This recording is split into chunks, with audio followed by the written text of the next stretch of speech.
पिछले साल यूपीएससी ने ईएसआईसी में जेटीओ की 76 वैकेंसीज पर एक नोटिस निकाला था, जहां पे एक रिक्रूटमेंट कंडक्ट करानी थी। उसके 2-3 महीने बाद ईपीएफओ का एक नोटिस आया, जहां पे जूनियर ट्रांसलेशन ऑफिसर की 86 वैकेंसीज थी। आपको पता होगा ईएसआईसी और ईपीएफओ दोनों ही ministry of labour and employment के अंडर आते हैं। तो इन्होंने बाद में क्या किया, इन दोनों नोटिस को, दोनों रिक्रूटमेंट्स को कंबाइन कर दिया और एक रिटन टेस्ट कंडक्ट कराया। उसका रिजल्ट भी इन्होंने निकाल दिया था लास्ट ईयर। और अब जो अगला और लास्ट स्टेप है वो है इंटरव्यू।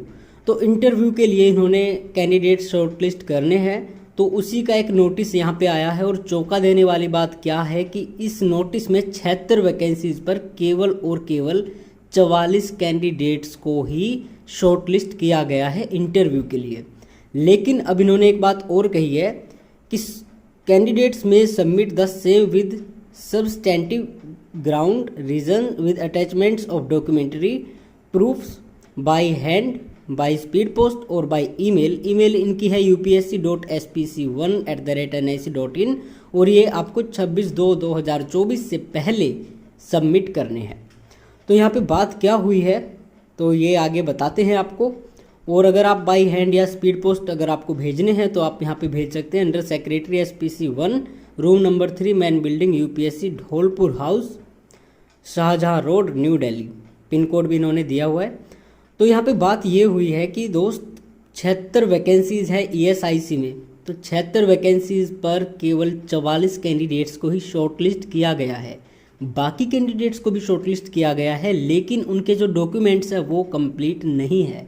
आपको पता होगा जब ऑनलाइन एप्लीकेशन आई थी तो इन्होंने ऑनलाइन ही आपके जो डॉक्यूमेंट्स है वो अपलोड मांगे थे। तो कुछ कैंडिडेट्स ने अपलोड करने में कोई ना कोई कमी दिखाई है और उनकी संख्या बहुत ज़्यादा है। तो आगे चलते हैं। और ये एजुकेशनल क्वालिफिकेशन आपको पता होगा जो भी है आपकी। और यहाँ पे मॉडलिटीज़ भी इन्होंने बताई हुई है कि भाई ये आपको चीज़ चाहिए होंगी।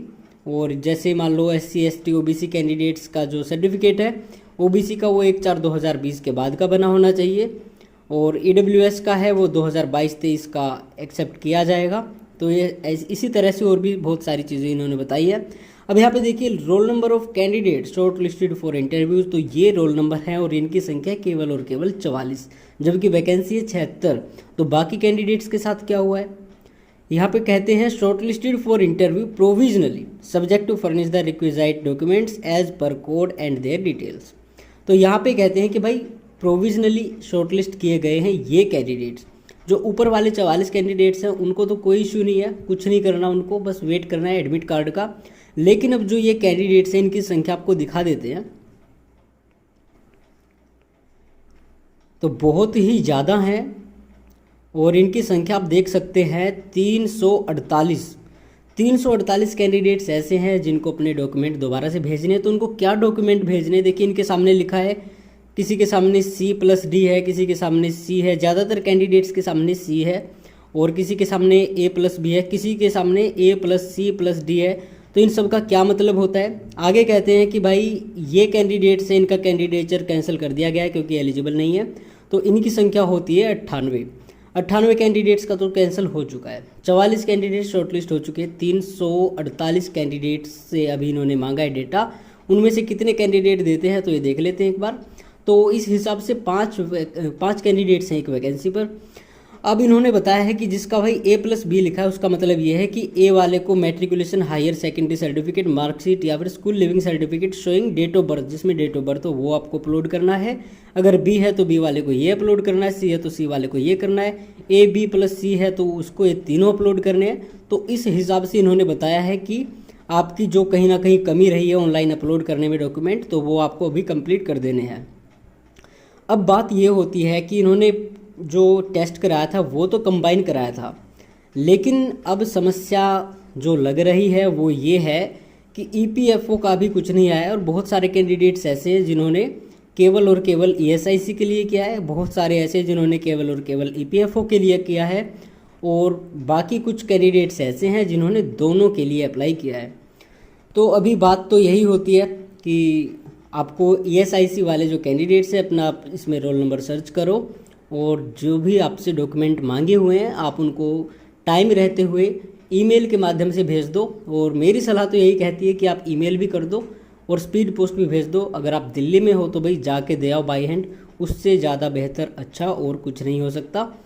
और अभी इन्होंने आगे कहा है कि भाई इसके बाद में एक और रिवाइज लिस्ट निकाली जाएगी। Thereafter revise and updated scrutiny details would be uploaded in this space. तो 26 के बाद में फिर से वो जांच करेंगे, उसके बाद फिर से एक लिस्ट निकालेंगे और फिर कैंडिडेट्स को शॉर्टलिस्ट करेंगे। उसके बाद में आपका इंटरव्यू होगा। तो इंटरव्यू आप मान सकते हैं कि मिड मार्च या फिर मार्च एंड के आसपास आपका इंटरव्यू कंडक्ट कराया जा सकता है।